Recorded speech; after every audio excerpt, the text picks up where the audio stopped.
ต้นล่างเลยหรอ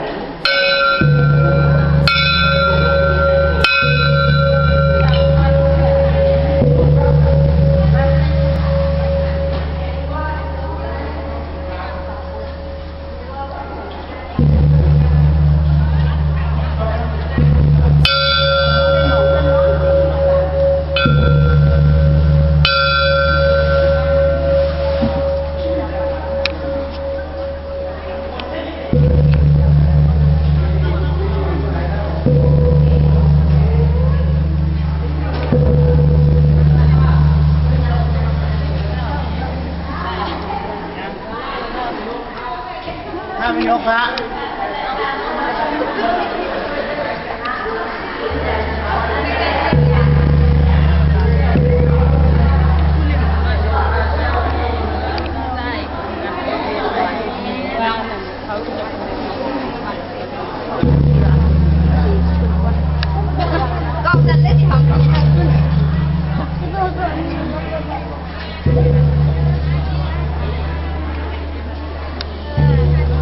ย้อนถึง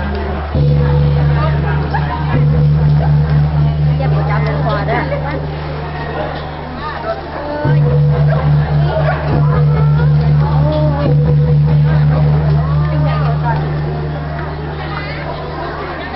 คุณแม่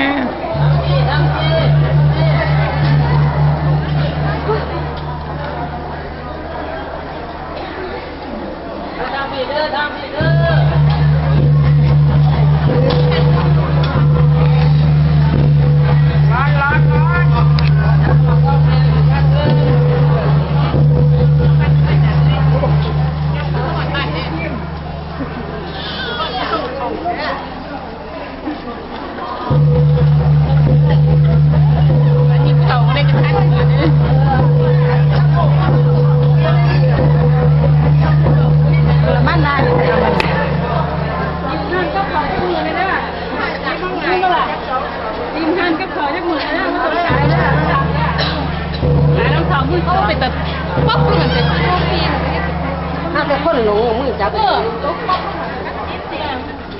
ว่างก็ขึ้นก็ชื่อของคนเด้อน่ะไงเนี่ยขึ้นกล้องคนเด้อโอ้ยไปย่าเมื่อสิได้กล้องเมื่อบ่เนาะร้อยเ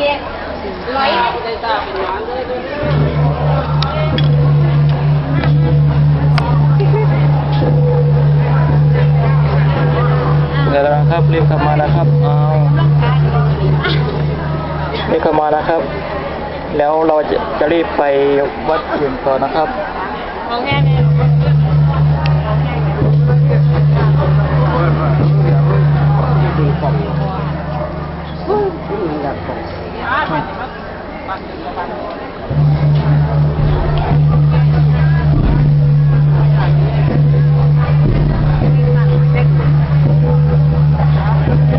ไปต่อ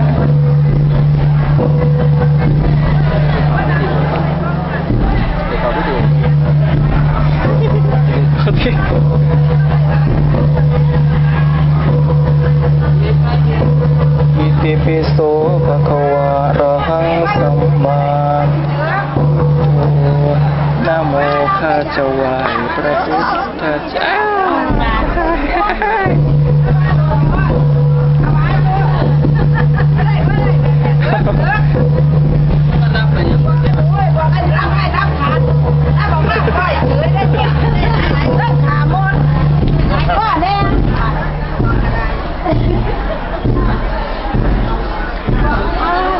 สวยนะไม่สวยแม่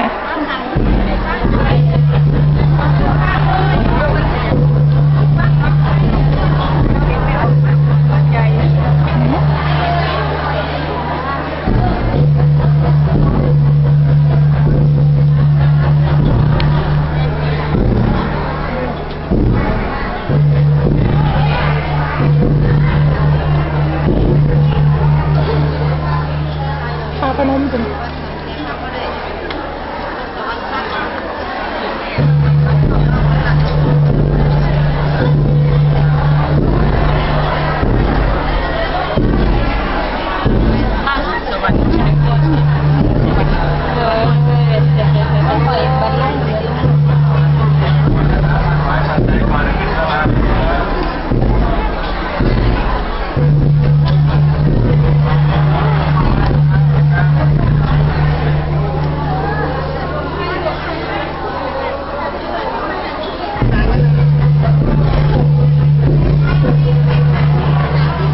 5,000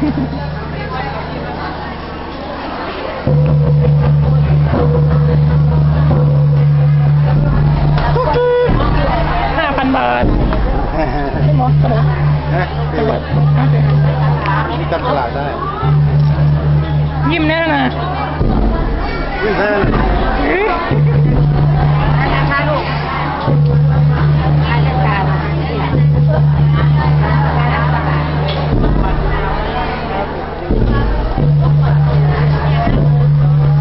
อึ๊บอึ๊บ ถ้าเกิดให้เราเป็นร้านไก่ย่างได้มาก่อนมาถึงก่อนมาถึง ด่วนพี่คนก็เลยมาเนาะ 5 4 3 2 1 โอ้ดารานี่ไงเนี่ยเรียกว่า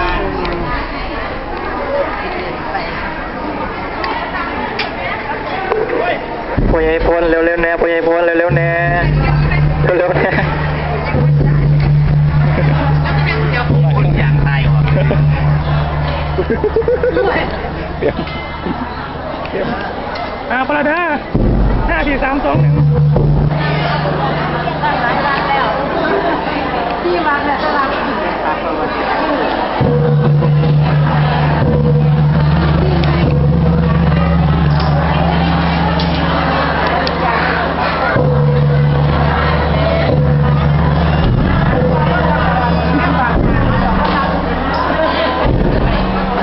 บอกไปก่อนเลยดิบอกไปก่อน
เรียนดี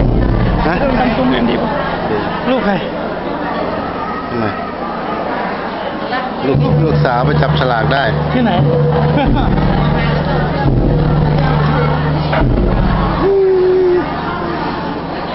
ว้าย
มันก็ติดสิ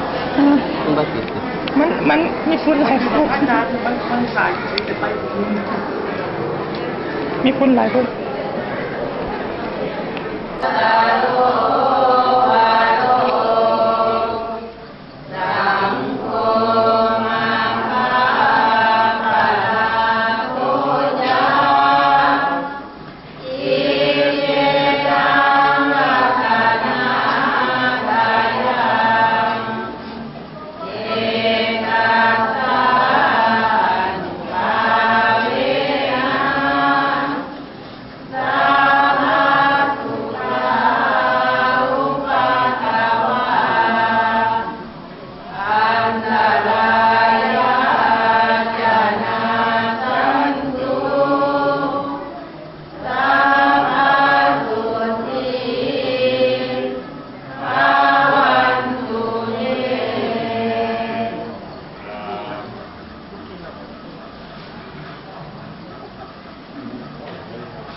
เร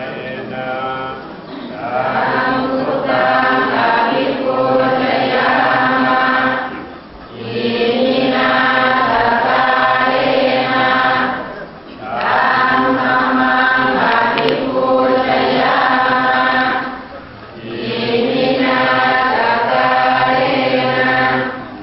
สังฆัมมังอภิปูชยามะ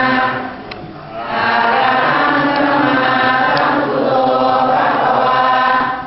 พุทธังภะคะวันตังอภิวาเทมิสวากขาโตภะคะวะตาธัมโมธัมมังนัมมัสสามิสุปฏิปันโนภะคะวะโตสาวกสังโฆสังฆังนามามิตั้งใจถวายทานอันธรรมยังกุตตะภะคะวะโตบุพพาคณมกรังกโรมะเชนะโมตัสสะภะคะวะโตอะระหะโตสัมมาสัมพุทธัสสะนะโมตัสสะภะคะวะโตอะระหะโตสัมมาสัมพุทธัสสะนะโมตัสสะภะคะวะโตอะระหะโตสัมมาสัมพุทธัสสะสุขินังวัตเมธานังสุขินังวัตเมธานังอาสวะขยาวหังอาสวะขยาวหังนิพพานังโหตุนิพพานังโหตุอิมานิมยังพันเตอิมานิมยังพันเตกัจจยานิยะตุกัจจยานิปริวารานิสัพปริวารานิภิกขุสังคัสสะภิกขุสังคัสสะโอโนทิยามะโอโนทิยามะสาธุโนพันเตสาธุโนพันเตสังโฆภิกขุสังโฆ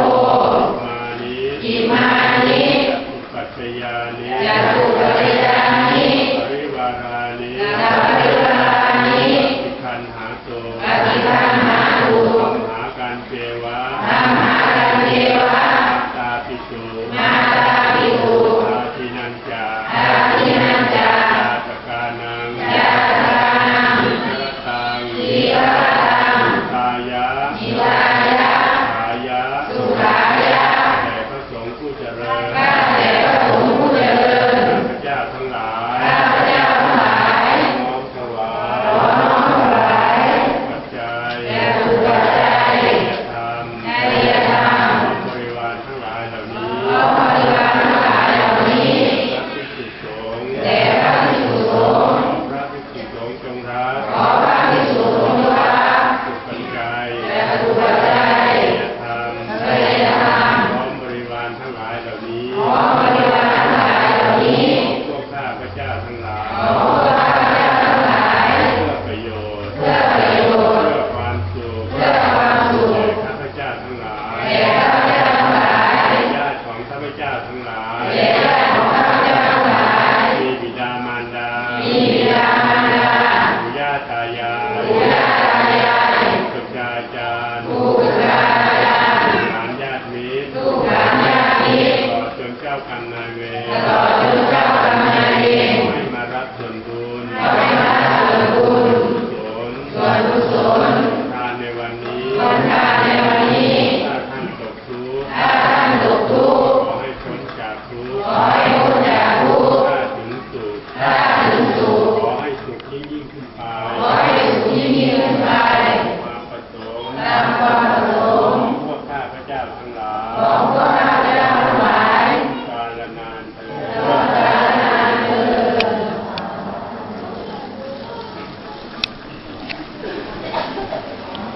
ยอด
น้ำไม่ปัดน้ำเด้อ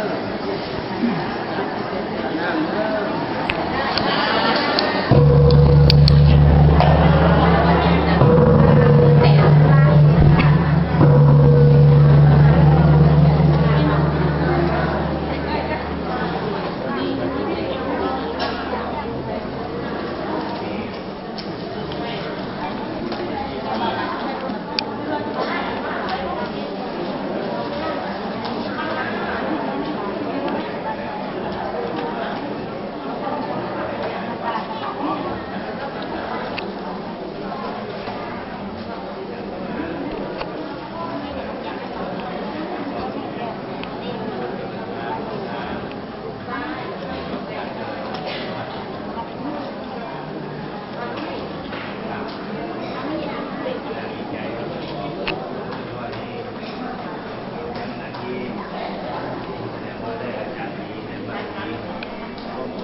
ที่นั่งที่ไปที่มากก็คือว่าชุดยอดของบุญนี่ถือว่าความดีนะในอีกหลายด้านที่เขายังคนนั้นได้แสดงยังมีอีกหลายส่วนเนี่ยหน้าบุญในใจของเขานี่นั่นถึงพร้อมด้วย3ที่นี่ก็มามื้อนี้หน้าบ่หลายเขาอยากได้หลายวัดได้หลายวัดก็เลยเวลาสุภพวัดพระพุทธบาทโกหกนี่เป็นวัดที่เก่าแก่ก่อนพุทธกาลเมื่อพุทธศาสนามีชื่อมีเสียงศาสนาเก่าแก่กันหมดไปศาสนาพุทธเขามาสวมอีกอันหนึ่งสันนิษฐานได้ตามภาพเขียนสีตามฝาผนังทำหินเขาก็วิเคราะห์แล้วว่าสีทุกเม็ดทุกอนุมีความ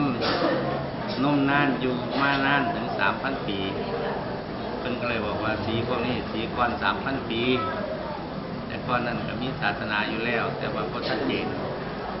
พอที่ต่อมาถึงพุทธศาสนาก็มาสืบต่อศาสนาเก่าก็หายไปเรื่องเล่าก็มีอยู่หลายอยู่แต่ว่าเวลาคุยให้ฟังนิดหน่อย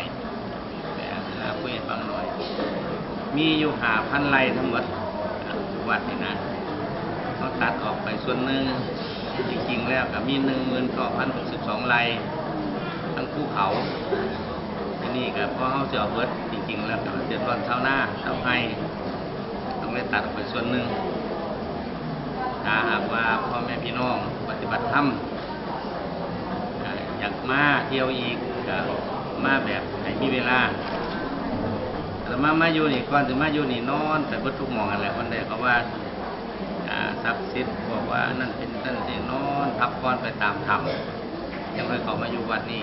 แต่ก่อนเป็นวัดห้างคนคอยมาห้างกับห้างมี2 สาเหตุหนึ่งก็คือไฟคอมมิวนิสต์สมัยนั้น2520อันที่2ก็คือเมื่อมีไฟคอมมิวนิสต์เข้ามาอาหารการส่งเสบียงอาหารก็น้อยลงอาหาร2 อย่างทีนี้พอมาอยู่ปี2520ก็ใส่ความเป็นหนุ่มอายุ30 ปีตอนนั้นอายุ30 ปีพรรษา10มากับมาบูรณะดูแลจนปัจจุบันนี้เลยเป็นนุ่มแล้วเนี่ยเลยนุ่มแล้วเลยเป็นนุ่มใหญ่นั่นแหละคือเก่านั่นแหละนุ่มใหญ่เลยนุ่มมาก66 ปีเราก็ออกไปเนี่ยรวมแล้วเนี่ยอายุฟังลำพับกินอยู่ตรงนี้แหละมุ่งที่ไปใส่ต้องอยู่สู่ต่อไปอีกสักระยะหนึ่งแต่สู่กับไผ่ป่ะเนี่ยไผ่เป็นศัตรูของเขาสู่กับไผ่แก่แล้วสู่กับไผ่สู่กับเทวทูตทั้ง4เกิดแก่เจ็บตายแต่แล้วเนี่ยสู่กันตื่นเช้ากันมากก็สู่ทำมากก็สู่ก็ต้องหัวจะสู่แล้วข้างบนแต่ว่าใจมันสู่นักใช่ไหมดังนั้นพ่อแม่พี่น้องญาติโยมมาเมื่อนี้เวลาบ่หลายขออนุโมทนาส่วนเด้อกินยาบกจกยาลงทานไปแล้ว 5 บาทให้ขึ้นมาอีก10 บาทบริจาคไปแล้ว10 บาทให้ขึ้นมา20 บาทให้มีกำไรตลอดผลกับบุญของเขาเนี่ยนะถึงซื้อว่าความทุกข์ไร้เหตุใจแต่นี่ต่อไปอย่าได้เกิดแก่ข้าพเจ้าอย่าได้เกิดมีแก่ท่านทั้งหลายอย่าได้เกิดมีแก่สัตว์โลกทั้งหลายความทุกข์ยากทั้งหลายทั้งปวงก็จงเป็นร่วมกันมาเป็นพลังบุญมาเป็นอำนาจของบุญกำจัดปัดเป่าสิ่งชั่วร้ายทั้งหลายทั้งปวงโดยเฉพาะอย่างยิ่งนักบุญเฮาเรียกว่านักบุญท้าบุญเมื่อปฏิบัติแล้วก็ขอให้ได้ดวงตาเห็นธรรมทุกคนหนากันตลอดไปเด้อสา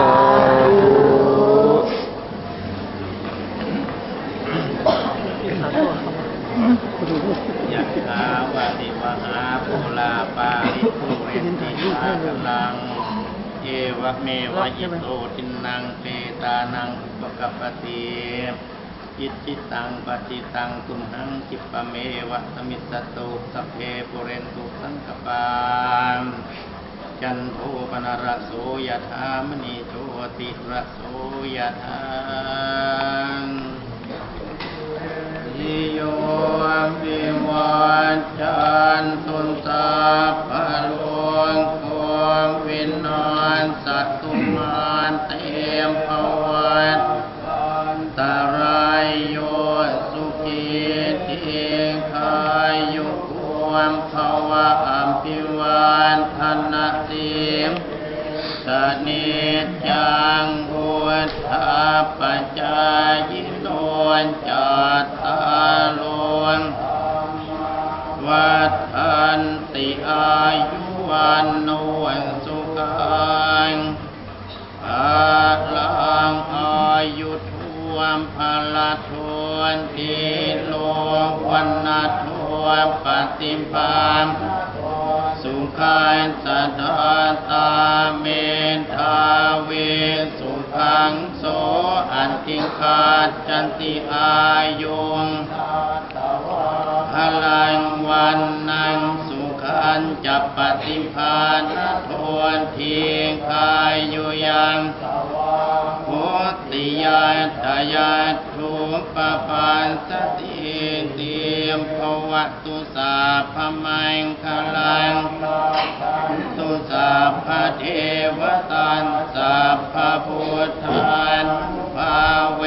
นัสสันทานโสทิภวันภวตุสาพมังคลังลักขันตุสาพเทวสัพพธรรมันภาเวนัสสันทานโสทิภวันตุเตมภวตุสาพมังลักขันตุสาพเทวตาสัพพสังฆานุภาเว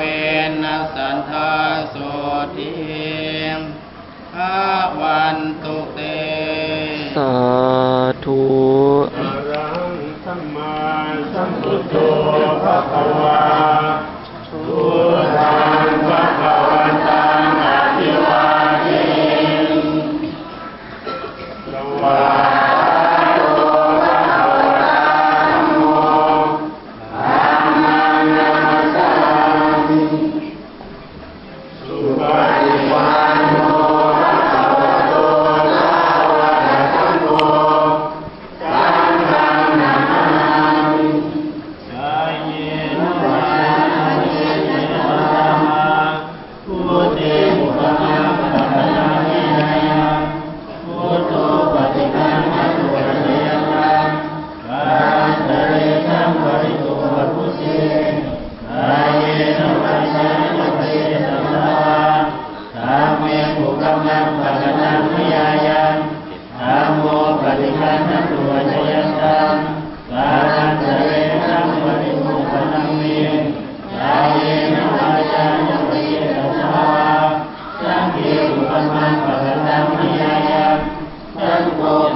มีห้อยพระบาทมีสัมพญานาคมีหลายๆหม่องบอกเด้อทำสบายไปไปแล้วสบายแล้วข้าวรอดเด้อ